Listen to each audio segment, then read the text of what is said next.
Hello, Brad here, just to say we're super proud that the Friday 5pm podcast is sponsored by the Malt Miller, the UK's best home brew store. We use the Malt Miller for all of our homebrew experiments, as well as tapping them up for advice and binging on their awesome YouTube channel all the time. That's why whenever we release a homebrew video, we put a recipe kit live on the Malt Miller, so you can brew with the exact same amazing ingredients that we did. The same ingredients used by pro brewers.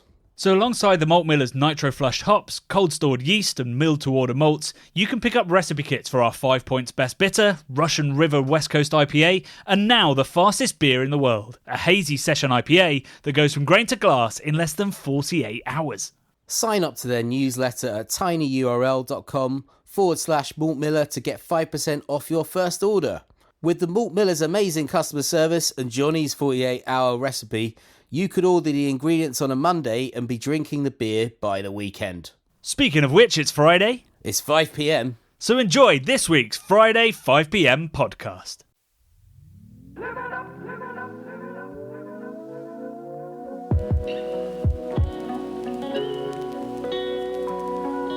Hey Beer Geeks, and welcome to a new version of The Bubble. It's Friday, it's 5pm, and we hope that wherever you are in the world, you have a beer in front of you. It might be on the train, it might be at home, it might be still at work, you might be on your way to the pub for a beer, but we wanted to take about 20 minutes of your time to round up the week and have a chat about what's going on the Craft Beer Channel, and I'm here with Brad. Howdy, everybody. Howdy. Nice to be back. You never say howdy unless we're recording. That's strange. That's true. I've got a cowboy hat on. So, well, that's true. Maybe I have. You don't know. No, you could be lying. I've got I don't know, those fruit hats that weird women. A deer stalker. I've got a deer stalker on. Yeah. So, Bradley, that was us on the 31st of January 2020. Wow. Wrestling with this new concept. It's great to know that I was wearing a cowboy hat. I obviously didn't have professional headphones on for that recording, but I would struggle to get it over my earphones now because I've got fully enclosed headphones on. Would you not put the hat over the headphones? Would that not be the easier way of doing that? I think you'd have to cut holes in the brim of one of my cowboy hats, and I'm not down with that. I'm just looking at my collection of cowboy hats now, Johnny. I've got 3 white cowboy hats. I've got 4. That's a lie. I've got 4 white cowboy hats. I've got several black cowboy hats. I've got 1 leather cowboy hat for when I go to special sort of nightclubs. Your dress cowboy hat. Yeah. I can't. It's a hard leather cowboy hat, which I'm sure will go down well in certain sub-genres of peeps. Are you watching? We'd be talking about Yellowstone, weren't we? It's gone a bit off the rails a little bit. Do you know what I worked out, Johnny? Do you know Sheridan, the guy that wrote it, whatever his name is, Sheridan, whoever. What's his name? Don't know. Taylor Sheridan, right? He is in Yellowstone as one of the actors, which I didn't know. So guess which actor he is in it. Well, I know the answer. You know which one he is? Yeah. He's the cowboy. He's the he's the cowboy. That trainer. He's the cowboy. He's the cowboy. He's the absolutely ripped horse trainer guy. Yeah. Who's like, he looks like Arnie or something. You would not think that guy directed Sicario, which is a fantastic film, among many other great films, and obviously the whole entire Sheridan Taylorverse. I was quite impressed when I found that out. Because I'm like, he's obviously got brains and brawn, which is always an impressive combo. I like to think together, Johnny, we offer somewhat of a brains, and I wouldn't say I've got the brawn, but I'd say between us we could probably lift something together. I've been lifting nearly a 2 meter high radiator on the wall today. That's why we're recording this a bit later than normal, and I had to bring in some of my brawn into that, so I was very much hands-on with that. So I was very heavy. Double radiator is very heavy. Anyway, great chat, eh? I might crack a beer. This is our 200th podcast, Johnny, right? Yeah, I mean, I had like a whole spiel that would follow on from that hopefully slightly emotive intro, and Go on, do it. Instead, we've gone through your hat collection, some trivia about a TV show that's gone completely to hell. And Yeah, it has, hasn't it? yeah, and well, no, that's it. That's all we've achieved in 3 minutes. But it is our 200th episode Yeah. of, I should say, 200th episode of Friday 5 p.m. So Yes. technically, it's like our 218th episode, I guess. But That's this is the format we found, and we stuck with it, and we started it on the, like I say, the 31st of January 2020. Yes. The world was a very different place. It was. This was back that, when we that begun was it. pandemic times. Go on, I'll let you keep going. Well, Sorry. it was pre-pandemic. Oh, So okay. I don't know if you remember when we came up with this concept. It was broadly for people who commuted and travelled, and then obviously for true. the next year, nobody commuted or travelled. Yes, the great time to launch a commuting, travelling podcast when no one can do it in the world. Yeah, Great- so I'm great surprised it took off. I mean, it didn't take off. It's been a really interesting ride in terms of the listenership, because it has. We thought that it might help bring podcast lovers into the YouTube channel, and actually, I Yeah. think probably it's done the opposite. It's got our YouTube viewers maybe listening to more podcasts, which is also Either way, great. As long as someone is listening to my unedited nonsense, I'm happier for it. True. Yeah, I feel like the other thing that stood out from that is when I say, just want to take 20 minutes of your time. That was the other Yeah. original concept, that it would just be Yeah. like your commute. yeah, 20. But now Yeah, it's... now it's like an hour. yeah. Your train is now broken down, and you're stuck in a noisy carriage with us two idiots. Well, it you is go. great if your train does break down that we now have an hour. So That's maybe true. that's who we're catering to. So, yeah, our 200th episode, we have no intention of stopping here. And indeed, I'm not sure Brad would know how to stop if we did. It's very much a It's runaway just- train at this point. Yeah. There's no one at the wheel. Not that they have wheels, but there's no one at the wheel anymore, Johnny.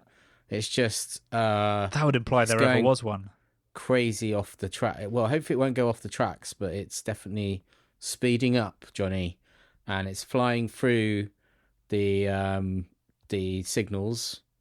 And there's quite a lot of action films set on trains, aren't there? Under Siege 2, Back to the Future I know 3. there's Back to the Future 3. There's that one where they're like the guy is time traveling as a train blows up or something, and he keeps. Is that Oh, do you that's mean- in a Call of Duty or something as well? Though. Hang on a minute, you might be mean- getting confused? Is it the Butterfly Jake Effect? I Gyllenhaal don't know. one? Yeah. That's it. Jake. Yeah, he's Gyllenhaal not time one. traveling. It's like an alternate Keep reality resetting that he's it trying or to work something. out who blew up the train. And Something he gets like like that. 10 minutes each time, and then he falls in love, and then at the end they sort of be like, oh, it was real after all, kind of vibe. Yes. Yeah, it wasn't a very good movie. That is definitely in one of the shit Call of Duties, one of the later ones. Or I don't know about later, but halfway through Call of Duty, because I've stopped playing it now, really. But there was a futuristic one where there was a train that kept resetting as a training mission. But anyway, I don't know. Why are who you came talking first. about train cultural references? Don't know. You said we're a train out of control. Yeah. So there you go. Right, it's my Trains. fault. Yeah, cool. It's your fault. What beer are you going to drink? You said you were going to crack a beer. I'm gonna crack Pastore Molto Dry, which you gifted me last time I saw you, or the time before I saw you. So rice lager, Johnny, which I could link to some of this week's news if you'd like. Well, that would have been so nice, but I had a couple of other things I quickly wanted to Go go on. through. Just everybody sort of bear that link in mind, Yeah. and we will come back to it. But just before we do, a couple of things.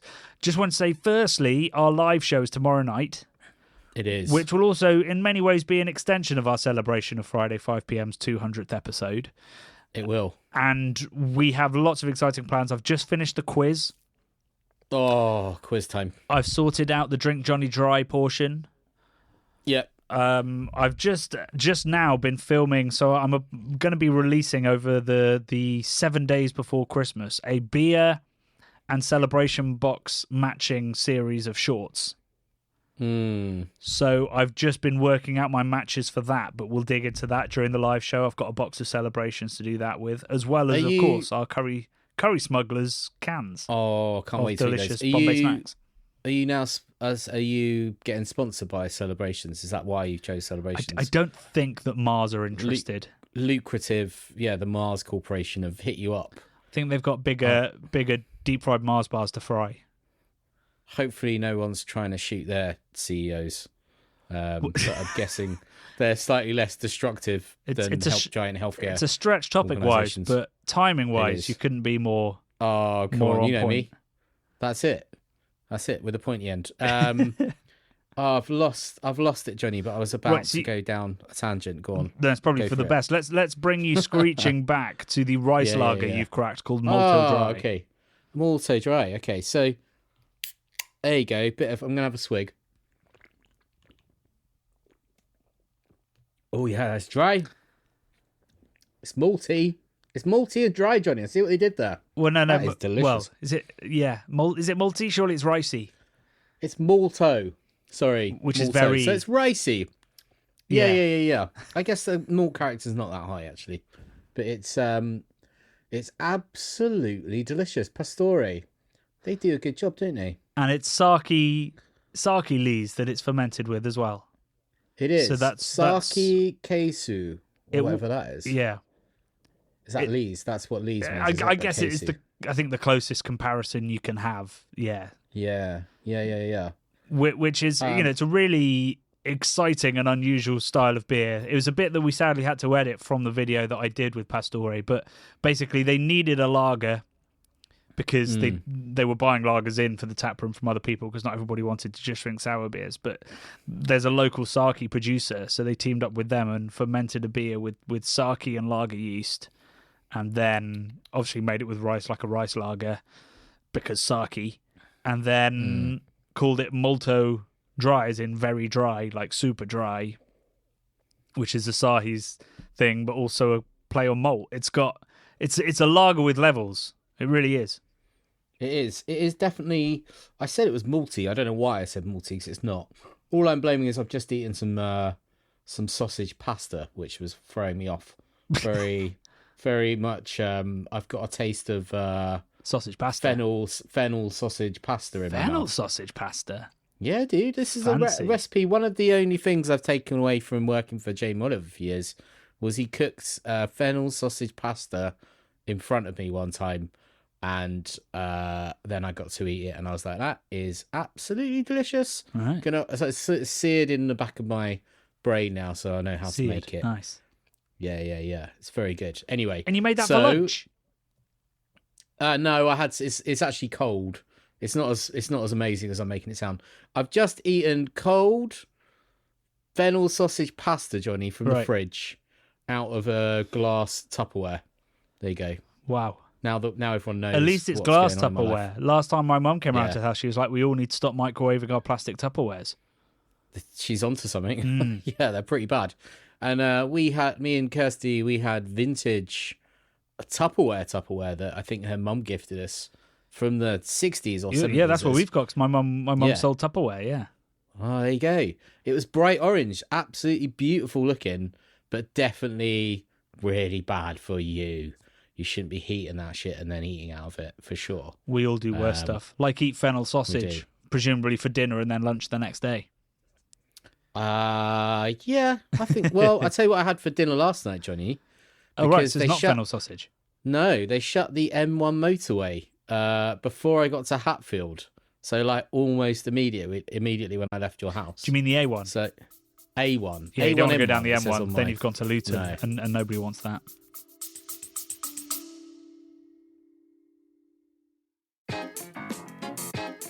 Hey Beer Geeks, Johnny here. Just in case I haven't mentioned it enough on the podcast, approached you in the street, or accosted you in your own home, I thought I'd make a quick advert about my new book, The Meaning of Beer.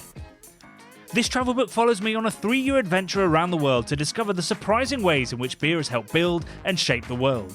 From inspiring the pyramids to funding monasticism, from inventing the fridge to changing modern medicine, and from lubricating the Nazi Party's first meeting to potentially solving climate change, with lots more in between. It's already been called enlightening by the amazing Ollie Smith and one of the most important books ever written about beer by fellow beer writer Mark Dredge, and it's available for pre-order now in hardback, ebook and audiobook for its release on the 7th of November 2024. Now back to the pod.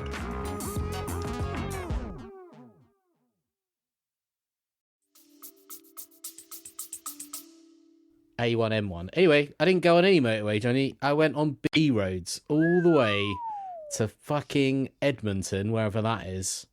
It took Canada, me, I thought. I think it was Edmonton. I think it was that's Edmonton, Ontario, isn't it? Yeah. Maybe that was one of the names that I was looking at. I think it was Edmonton I ended up in. Anyway, it was somewhere in like North London. It took me hours and hours and hours to get home. Just solid traffic the whole way. And I was so hungry that I had to stop in Greenwich on the way back, just outside when I got through the Blackwall Tunnel. And I had myself a Burger King for tea, which was definitely not... Well, it was tasted amazing, so I was so hungry. Yeah, it seemed like a good idea at the time, but then there's the regret afterwards. Yeah, there wasn't much regret. I was just like, that was pretty good. And I had chips with like cheese sauce and then bacon on top, which was all right actually. With a burger. Good. With a burger, yeah, tiny little burger though. It was only a cheap one. Put it on channel because I was like, mate, I've been traveling so long. I need to eat. Wow. So yeah. So yeah, you'll see this is you telling me there's an expense I need to find. Yeah, it's like £7 or something for a Jesus. burger.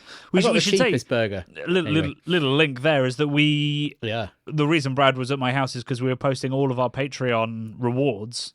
So probably tomorrow they'll start arriving for the UK people. Yes, hopefully. The good folk in Malaysia and Australia will and probably Ontario, yeah, we'll probably have to wait a little while. But they are out there. They are on their way. We did all of them in one batch because it's the first time where Brad and I sat down and did it together, and it was way easier. And it was. Yeah, it's all on its way. Unlike Brad on a B road outside of Edmonton, Canada. Quite scary. And I nearly had a tussle with a Tesla. Absolute prick who was driving it. Tried to just like properly tried to cut me up, and then was playing like some weird chicken game with me where he kept swerving at me. When I got back into London on the North Circular, it was very odd and stressful. And I thought, my car's worth about 1,500 quid, mate. Your car's about 40 grand. So I don't know what he was doing. Maybe he'd lost control of the Tesla. It had a mind of its own. Maybe. He was making some funny gestures at me out the window, which I'm presuming was anger. Right. So, but yeah, he just thought he could overtake me and stuff. He was trying to push in anyway. We don't like people pushing in, Johnny. What an adventure. Cool. Speaking of adventures, I've had lots of beery adventures this week. Have you? Other than my celebration matching, which I filmed just before we recorded this, I ran another book event at Teller, which is a great craft beer bar in Hitchin, and I would say put in my best performance. And on somebody, best performance ever. Well, on this tour, that's good. It's very hard to condense, the pretty rich prose, Bradley, into an hour pretty beer rich. tasting. But somebody at the end bought 4 books. 4 books. 4 books. Wow. So they bought them hopefully for other people, or are they reselling them? Is he a book tout? Yeah, I don't know. It could be on eBay before we know it. Getting them signed. You are pretty sought after. She made me write in Welsh. That's cool. In the front of one of them. Okay, so probably not a tout then. No, but well, I don't know, unless there's, she mostly works within Welsh eBay. How did you write in Welsh? She just letter by letter spelt it out for me. Ah, okay. What did you write? What was the message? Oh, God, I can't remember. Or in English? You don't know? You sold that many, you can't remember? Well, hopefully. Exactly. Yeah. She bought probably about half the books actually sold that night. But, I don't remember what I said in English or in Welsh, to be honest. Maybe it was a very private message. Stay Welsh. Stay Welsh. Stay Welsh? Is my business partner actually Welsh? Yeah, well, I've got a Welsh name, but probably not because my dad was adopted, so he had an Irish name really. So I claim to be everything, don't I, Johnny? You do. I've claimed to be. That was what I was referencing. Welsh, Irish. I wonder how many things I've claimed to be on this podcast. Definitely Welsh, definitely Irish, definitely Viking. I don't think you've ever at any point claimed to be English. No, I think that goes without. That goes. That's right. That's a given. I don't have to claim that. No one really claims to be English today. It's It's not something to be proud of, I don't think, really. Ugh. Actually, oh my God, I shouldn't have just said that. Yeah, I don't know what game you're playing here, but it's a dangerous one.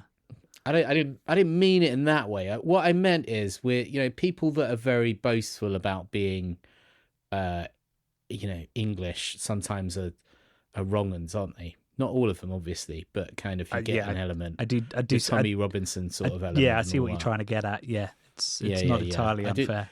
I didn't want to offend my entire home nation because that would make living quite difficult, wouldn't it? So, Luckily, I don't think they're all listening. I don't know, Johnny. You keep telling me we're in the top 1% of podcasts. Yeah, so but you only need in my brain. You only need about 1,500 listeners for that. Okay, so Yeah. We've got more. We've got way more than that. So we are onto a winner, mate. I tell you, that is good, isn't it? I was onto a winner. Little link for you. Also to drag us away from this conversation. I don't know if you know whether this exists, but I thought it was a bit of a meeting of some of your enthusiasms. I was at the Sutton Arms on Tuesday. Nice. Where one of my favourite pubs in London, and I was there with the editor of my book, and he went to the bar and he got some crisps, and he came back with Tato Christmas flavour crisps. Ooh. Gold wrapping. Gold wrapping, really? I'm surprised. Crinkle cut. Yeah? Christmas dinner flavour. Stunning. Wow. Oh, you like them? Oh, yeah, they were really good. Really good. Sorry, what flavours would you say? What sort of tasting notes? It was roasted turkey and stuffing, I guess, probably. Herbs. Do you know whether they were Northern Irish Tatos or Irish Tatos? Because they are different. There are two Tatos. I don't know why. And they're different colours. So, like, the roast beef one, in one of them is brown and the other it's green, I think. Just like Lays and Walkers. Yeah, but they're both called Tato. But they're both called Tato, yeah. They've got different logos, which is also confusing. I don't know. Knowing the Sutton Arms, I'd say they were probably Southern Irish. Republic of Ireland. Yeah, Yeah. Okay. I reckon. But you should watch out for them. Probably the Dog and Bell will have it, if they know what they're doing with their snack range. Oh, they certainly know. I was there last weekend, had some Christmas pints with some pals. Very nice. It was when that storm was going on. Storm, what was it called? Dara? Derek? Storm Derek? I think it was Dara. Damien, no. Derek, Dara. Yeah, I think you're right. I think it was Dara. Anyway, Storm Dara was going on. And I tell you, man, the balls on the guy that owns the Dog and Bell, he left all of his giant umbrellas out the front, up, so we were under them. And they felt like they were going to get lifted off of the floor numerous points because it's like a wind tunnel because it's a whole pedestrianised street that's quite narrow, and there's a big sort of electrical substation or something down by the river there, and it just funnels it down. We were sat there. It was pretty cold, but the inside was absolutely rammed, and they kept changing bands. They had about 3 different bands on, plus carol singing, which we missed. But that is that's so Christmassy, that pub. It's unbelievable. It's all Christmas games until somebody's skewered by an umbrella. Yeah, I just thought you've got to be so confident that those things are not going to take off or break or anything. They are the most incredible giant umbrellas I think I've ever seen. And having sat under one in the storm, it's if I had to review it on Yelp or Google, I'd give it 5 stars because it hardly flexed. A couple of times it jumped a little bit, but and that made us all jump. He's got like lead in the weights underneath the tables or something. Oh yeah, we all had our feet on underneath the bench. There's like a giant poured concrete plinth attached to each of them. But we were all sort of stood on it, thinking if this goes, we're going with it. Mary Poppins it all the way home. Yeah. Right, link. Link. Back to the beer that you're drinking. You were going to make a great link to the beer news. Oh, rice lager, Johnny. I tell you what, this is a nice, young, fresh can of beer. But I tell you what, the Sun, and I think you found it somewhere else as well, have found the world's oldest beer. Whoa, They're claiming it's from... Brad, the Sun have found fuck all. Well, okay. Yeah, it's some guy from... They've been sent a press release. Or somewhere. Yeah, Stanford, I think it was. Anyway, there's an article from The Sun. The Booze Age, they're calling it, not Bronze Age. World's oldest beer from 10,000 years ago is discovered, and it may have fueled some of the world's earliest booze parties. So Wow, is this really The Sun's take on this? Yeah. What's your one? How does your article start? More highfalutin, I'm guessing. Archaeologists have uncovered evidence of rice beer dating back 10,000 years at a site in eastern China, providing further insights into the origins of alcoholic beverages in Asia. Same, basically the same. Booze party. So basically, this is like the second oldest reference we have to beer in the evidence of brewing in the world. Yeah, booze parties. So it's to booze party. I mean, it wouldn't be one of the earliest booze parties because we're fairly certain we'd have been eating fermented fruits and getting a little bit squiffy long before we have references to beer.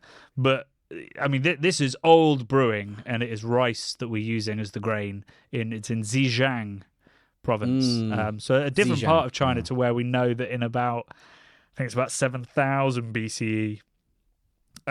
We've got other evidence of rice, but it was a very different process, I believe. It was a little bit less beery. So this one's quite exciting. That's the same time period, no? 7,000 BC plus 2,000 AD is about 9,000. 9 to 10,000. Yeah.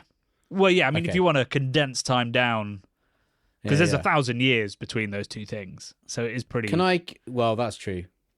Can I give you the metric that the Sun are using? Because I don't know is it politically incorrect to call it BC and then AD? Are we still doing that these days? I don't know whether it's politically incorrect. It's just supposed to be... It just means that if you're not Christian, it's not saying... Yeah. So this is using a metric I've never noticed before. They're saying 10,000 to 9,000 BP.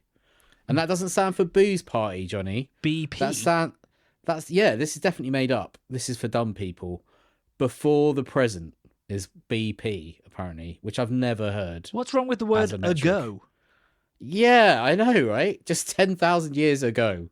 Not BP, like making up your own fucking That's very weird. Charts. That might make sense if we have time travelers now. But wow, what do you mean now? They're everywhere if they're there, aren't they? They can go anywhere.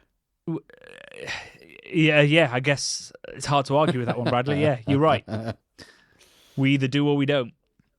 Time is what is? I was trying to think of the end of True Detective series 1, which was a great series. It's not about time travel, though, is it? Circle. It's about perception of time, isn't it? It is, and it also that was a terrible end to that series, but it was a great series.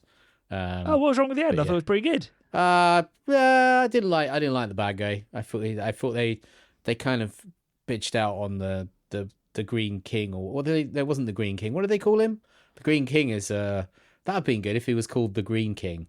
Wasn't he called like the Yellow King or something, or the Red King or something? Can't remember his name. But he was like a Green Man type dude that those kids drew or something that came out of the forest, right? And then when you actually saw the guy, I shouldn't really give spoilers in case anyone hasn't watched it, but he had a very odd accent that I found very stupid and off-putting. A little bit like in the Christopher Nolan Batman, where Bane by Tom Hardy sounds like a total dork with his high-pitched voice, which he worked very hard on apparently, but I couldn't quite take serious. The same thing with the True Detective bad guy. Haven't seen that movie. Oh, it's good. Apart from the weird Bane voice. Apart from the voice. So this is the news that they have discovered some 10,000-year-old rice-based brewing in a certain part of China, which is the thing that tickled me, Bradley, because this is the kind of person that I am, is actually a reference that's made to the fact that they were using certain shapes of pottery.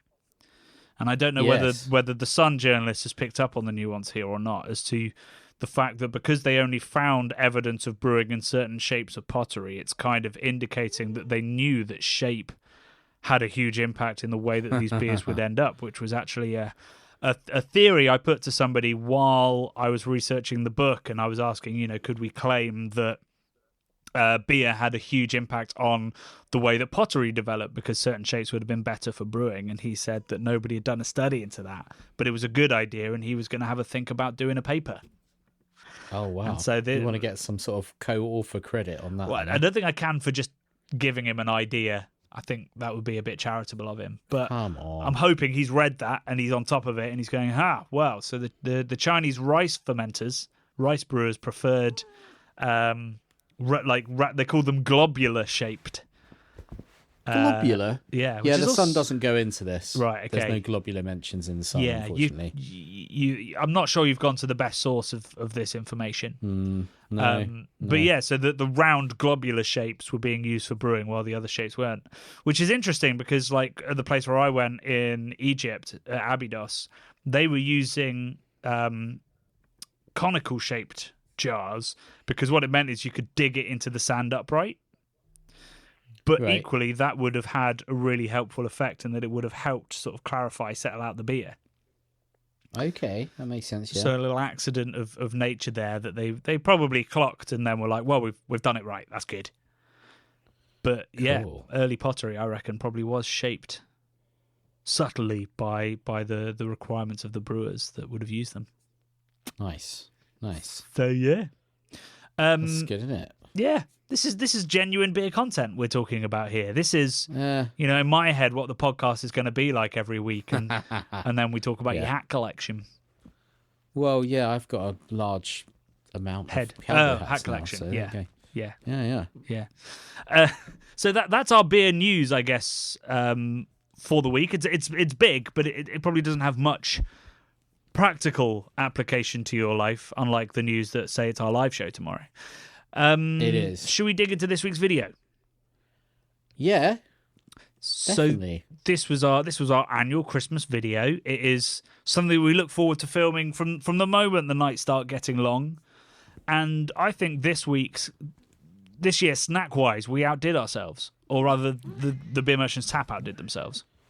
The little selection of stuff we had on the table was epic. And when I'm terribly sorry, I don't know the barman's name, but he said, would you like me to fancy up your what are they called? I can't remember.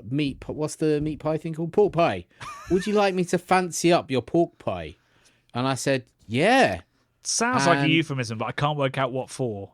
I don't know either. It sounds dirty, doesn't it? But yeah, would you like me to fancy up your pork pie? I said, oh, yes, please. And he came with a little tray with cornichons on it that he'd artfully put in a tiny little ramekin.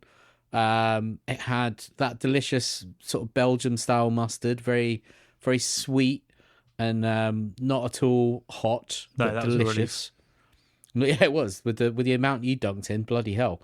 I was so pleased with that. The bit and then he said, "Would you like some beer stick, gentlemen?" And I wasn't sure what he meant by that, but they were also delicious. Again, questionable phrasing. Yeah. Very delicious. Sort of like really great pepperonis, like the best pepperoni. I was never into pepperonis ever as a child or anything. Whenever another kid cracked one open, it was always a bad moment. Yeah, they had like a pretty weird smell, didn't they? And I think what it was I just didn't trust it because it hadn't been in a fridge and it was meat. But I guess it's preserved, which is fine. And it had probably the most amount of nitrates out of any preserved meat offering. Maybe you'd imagine in those, maybe worse for you than smoky bacon or jerky. I don't know if jerky's bad for you. I'm guessing it's not great for you, but it depends on the process. That sort of ilk, isn't it? Yeah. Anything with nitrates in, not good. But why am I going with? Oh yeah, sorry. Then obviously we had mince pies as usual. That was pretty standard. And we had my favourite anytime snack, which I'm definitely addicted to, Terry's chocolate orange. You're calling it an anytime snack now. I wouldn't worry about the nitrates, Bradley. Yeah. I did, in all seriousness, I did eat one yesterday when I got in. A whole one? I wasn't intending to eat a whole one. I know, it's mad, isn't it? Yeah. I bought some, I had to buy some cat litter. If anyone's heard my cat Never try cocaine, Bradley. I'd be worried for Cocaine's a hell of a drug. Yeah. I just have a real problem with those chocolate oranges. I just can't stop eating them once they're open. It's a genuine problem. Do you reckon your and body's Kirsty- craving vitamin C, and it's like, it's as good as I'm going to get?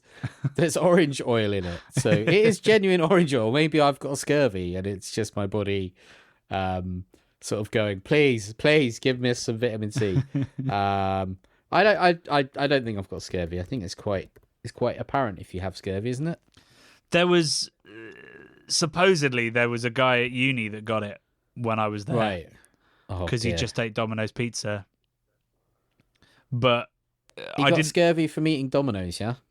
Well, Sorry, you don't get it from eating Domino's. You get it from not But eating just other things. A balanced diet of fruit and veg and everything else. But I never saw him again, so I don't know whether it's true. Right. I don't. Okay. I'm not trying to imply he died Maybe of the he's dead. scurvy. He's dead. He's dead. I think he That's what you probably just went said. home, and I don't know. It's one of those urban myths where you think I'm not certain that's true. So yeah, this week's video, we had an incredible lineup of food. We had an incredible lineup of beers, which some of them were, potentially not actually Christmas beers, but they had a nice picture of holly on the front of them. The label was Christmassy, right? The we label can't was deny Christmassy. that. No, But we the can't. liquid itself, we can definitely deny. We can try. We didn't, cause, it's all about positivity in the Christmas video. Yeah. It does annoy me when people dress up IPAs as Christmassy, modern IPAs Christmassy, because it is deeply misleading and makes a mockery of the tradition of Christmas ale and Yule, and also it kind of makes a mockery of like the idea of seasonality, which, as people know, I'm quite passionate about. Wrote a book about it, and I do kind of think that it's quite a good example of where the marketing is more important than the beer in craft sometimes. Well, I tell you what, the Magic Matt, one of our YouTube commenters, agreed with you and said the IPA is the die-hard of Christmas beers, Johnny, which is quite a good comment. It's very clever, but I disagree with Matt in that I think that Die Hard is a Christmas movie. And I also agree that Die Hard is the Christmas movie. It's the Christmas movie. Yeah, it's the best Christmas movie. I watch it every year. I mean, I did go and watch Gremlins in the cinema, the 40th anniversary of Gremlins, on Tuesday night, which was brilliant, but it's kind of dated a little bit badly, which I can't say of Die Hard. I think Die Hard is timeless. I had... What did you drink while you watched Gremlins? Did you drink an IPA? No, I ate most of a giant box of Maltesers. Okay. And some water. Oh. Again, I've got issues at the moment with chocolate. I think it's where I've had a stressful period of time. Time of year as well, Bradley. It's Christmas. I'm eating my feelings, mate. I'm eating my feelings big time. So how I'm staying so level is that I'm just smashing a box of chocolate per session. Big box of Maltesers. I pretty much finished watching that, and it was good. It was pretty good. I very much enjoyed it. As a child, we had a VHS recorder, and I think my dad must have taped it off the TV, and I reckon I've watched it maybe like 100 times, with all the advert breaks and everything, because that was how you used to watch stuff you'd recorded off the telly. I wish I still had the VHS that had it recorded on, because I'd like to watch the old adverts again. Because as we know, it'd just be Johnny, DFS and McDonald's, and it would have been, it would have been all of that stuff. I can't quite remember, but 100% there would have been a beer advert on there. 100%. Yeah, Probably the Chaz and Dave one, I'm guessing, because I used to really like that. Getcha, when they're in the pub drinking, and then it all freezes and the Chaz and Dave music starts. But maybe we'll do that in one of our could come up, couldn't incredibly unpopular beer advertising video format that we love, but nobody watches. We'll keep putting it out there. We've got a couple of important comments about pork pies. So Christopher Shooter said, I heard the reason jelly is in pork pie is that when it's cooked, the meat reduces, but the pastry stays the same, leaving a gap to fill. They pour the jelly in that gap so that the meat doesn't dry out, which sounds pretty legit to me. I read that and I thought that is correct, because I know now when he said that, I was like, do you know what? I've seen someone make that on TV. I reckon it was Nigella doing that and pouring in some gelatin, like going, I'm just going to poke a little hole in you there. and fill you right up to the brim, sort of thing. I can Right. remember her doing that, I'm sure. It's, again, seared into the back of my mind. There you go. Yeah. She's doing something naughty with a pork pie. Okay, steady now. Also go on Heavy Metal Warrior Hun. Hell of a name.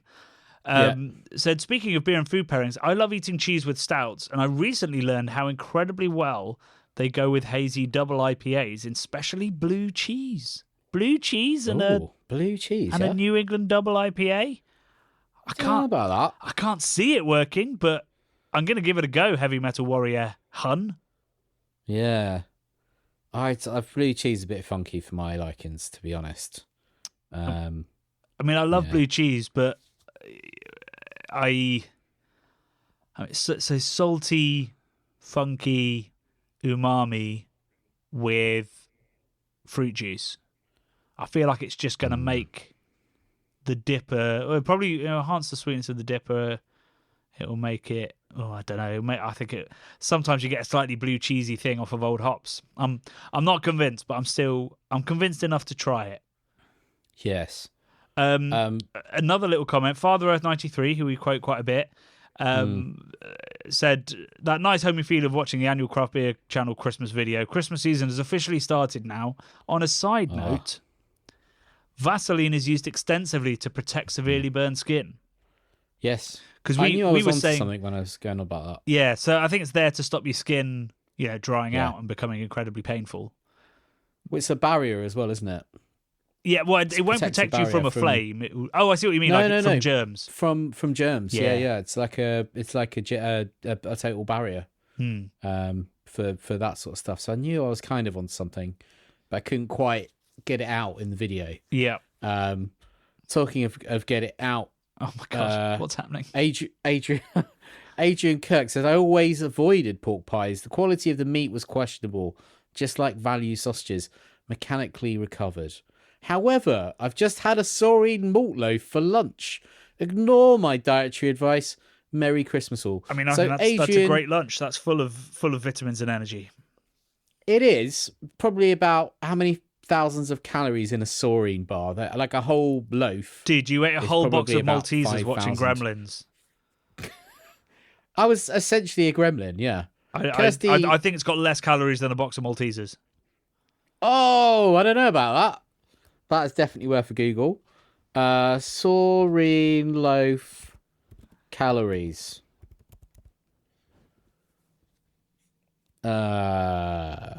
It's giving servings. I don't want a serving. I want to eat the whole loaf, guys.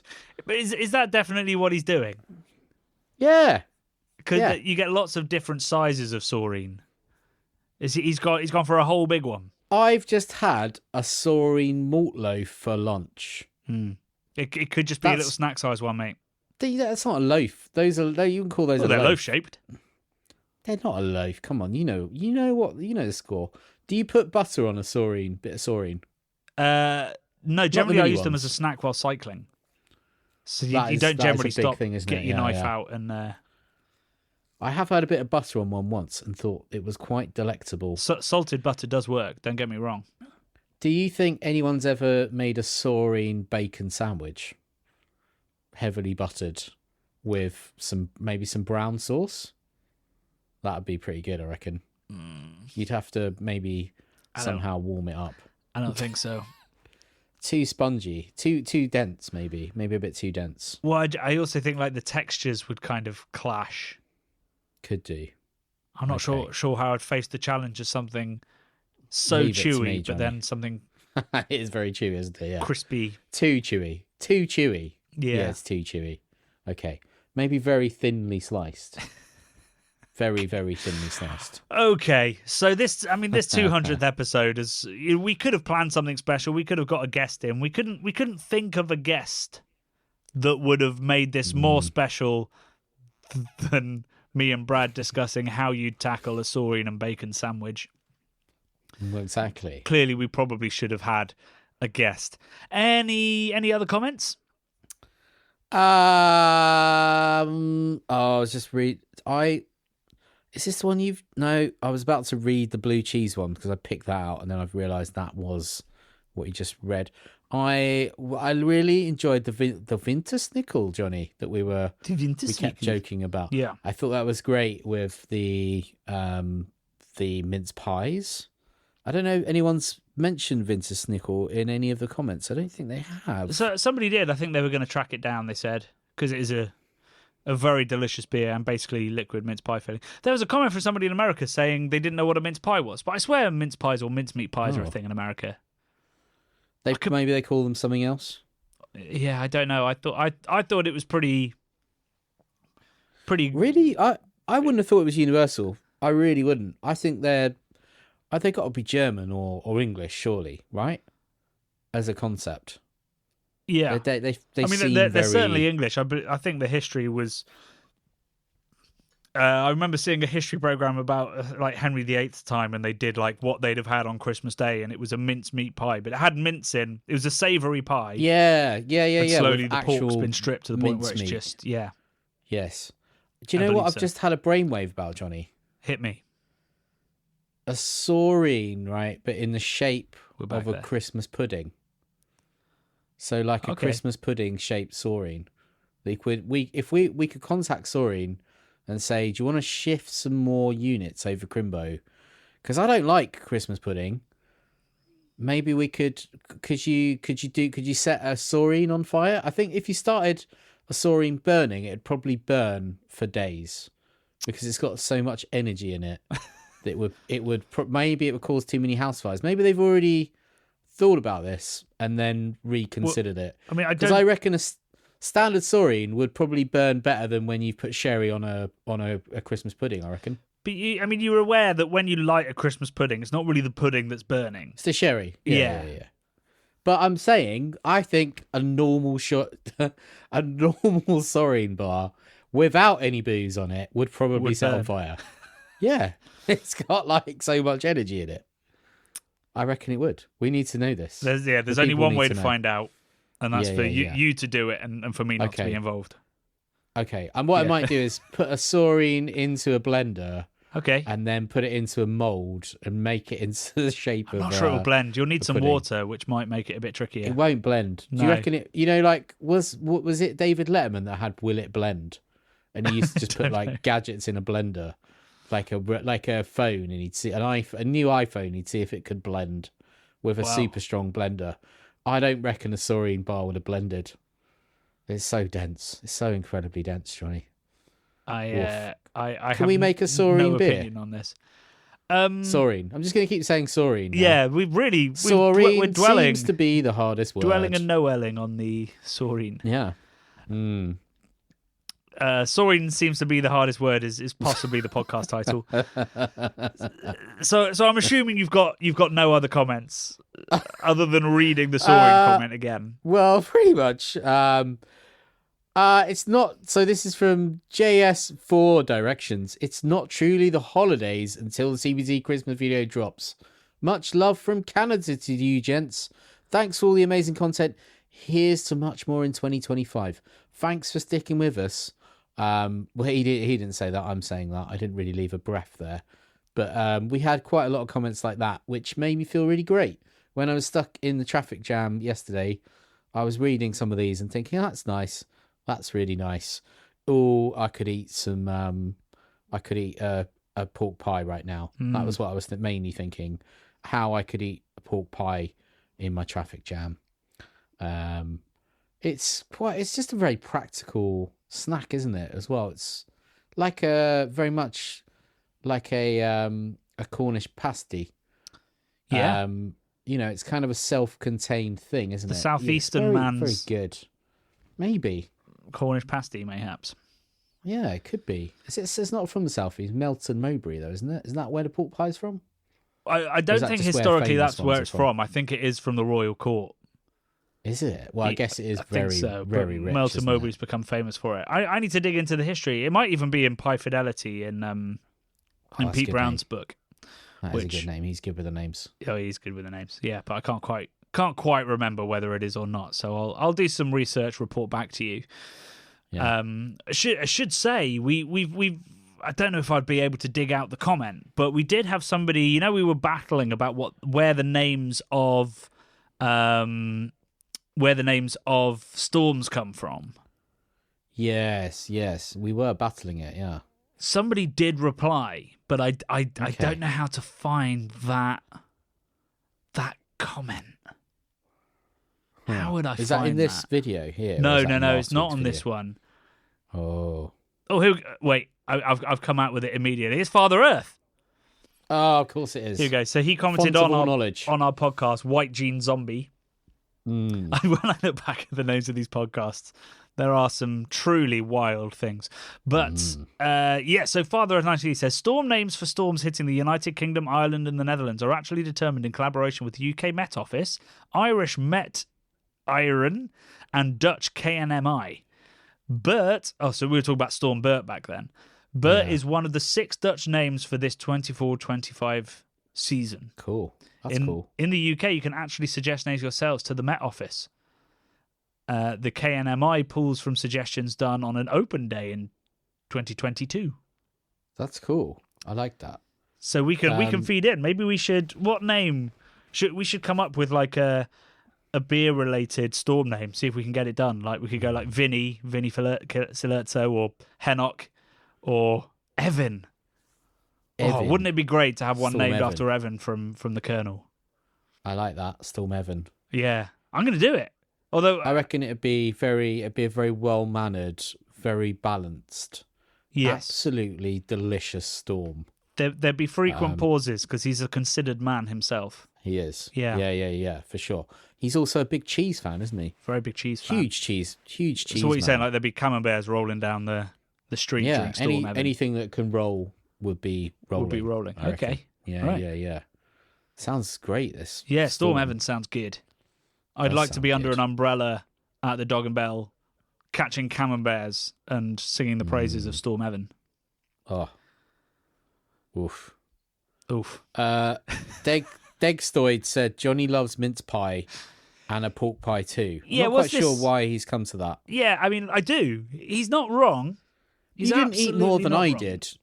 Have you eaten more than I have in other videos? Maybe you've eaten more pork pies than mince pies. Sorry, you gave me less mince pies, fewer mince pies. I should say. I had 4 and you had 2 in front of you. Yeah, it's very true. But I absolutely wolfed down my pork pie. Pork pie because it was good with the mustard. I'm a big mustard fan. If that had been English mustard, I'd have probably been okay. I'm a mustard monster. You are a mustard monster. I tell you what I like. With talking cheese, we're talking mustard. I really like I'm not gonna call it bland because that would be unfair, but the bland Dutch cheese you get with celery salt and their bland mustard as well. That is great when you're having a lovely beer. I really enjoy that as a pub snack. I wish we had such bland cheese. We do. But not in pubs. I want the cubes of cheese, Johnny, with bland mustard. Well, if you go to beermerchants.com on the right days, like during Belgian Beer Week and stuff, you'll get Trappist cubes. Love those. You just walk in the supermarket in Holland and buy giant tubs of cubes and mustard. Yeah. To go or with you could just chop your own cheese in cubes.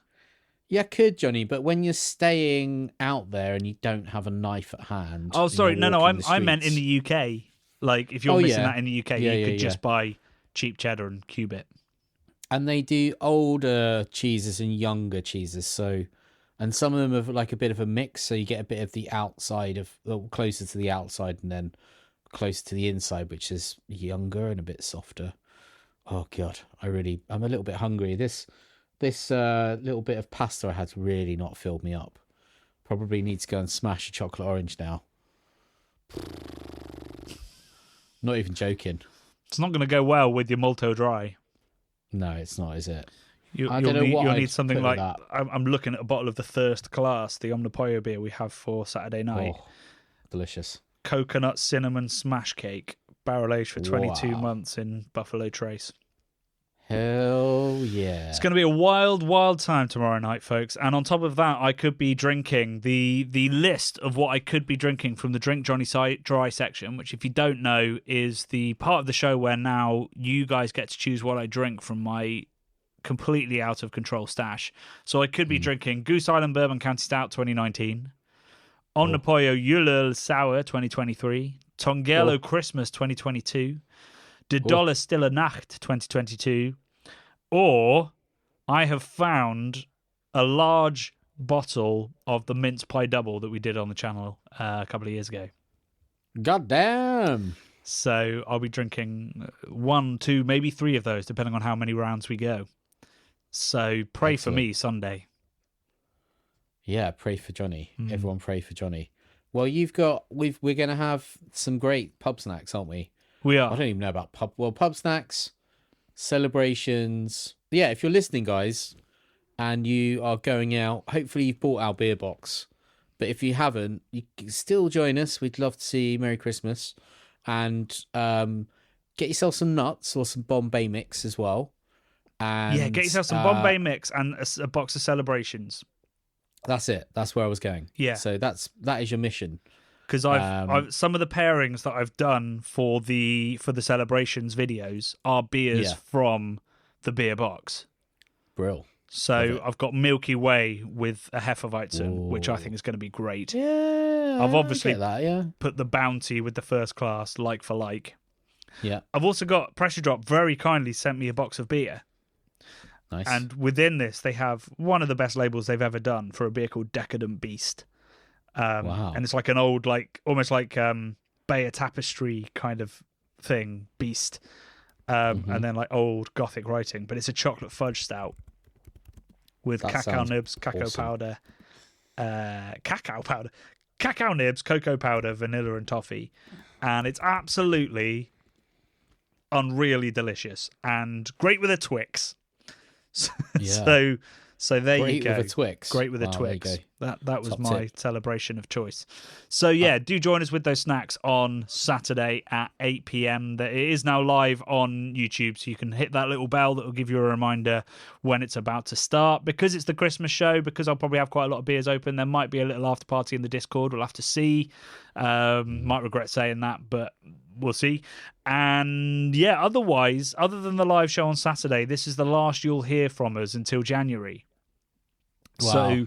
So if you missed the live show and you don't watch it back before Christmas, I guess I'd just like to say a huge, huge thank you for listening to 200 episodes of this podcast, whatever it is, and of course for watching the channel, and if you're a Patreon, for supporting what we do and keeping the lights on. And I would like to obviously extend that from me as well.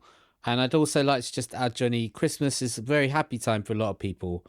But for a lot of other people, it can be a sad time. It can be a hard time.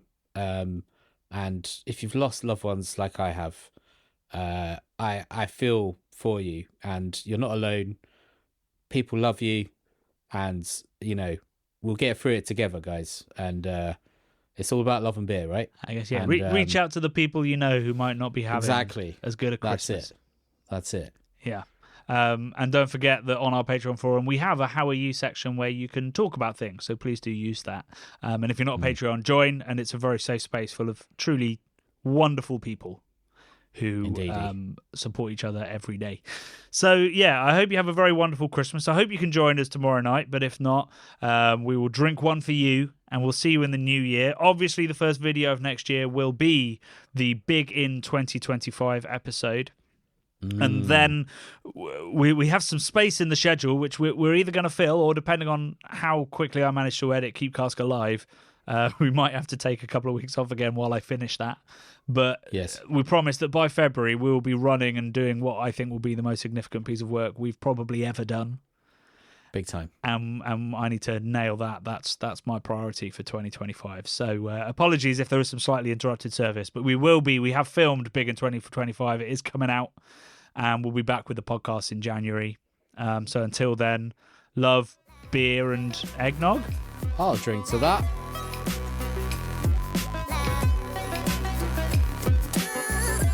The Bubble and Friday 5pm podcasts are brought to you by the nerds behind YouTube's craft beer channel. You can watch over 400 mini documentaries at youtube.com/the craft beer channel. And if you love what we do, support us via Patreon and get access to merchandise and our amazing Discord forum, a positive and welcoming space for everyone who loves beer, food, and homebrewing. Love and beer.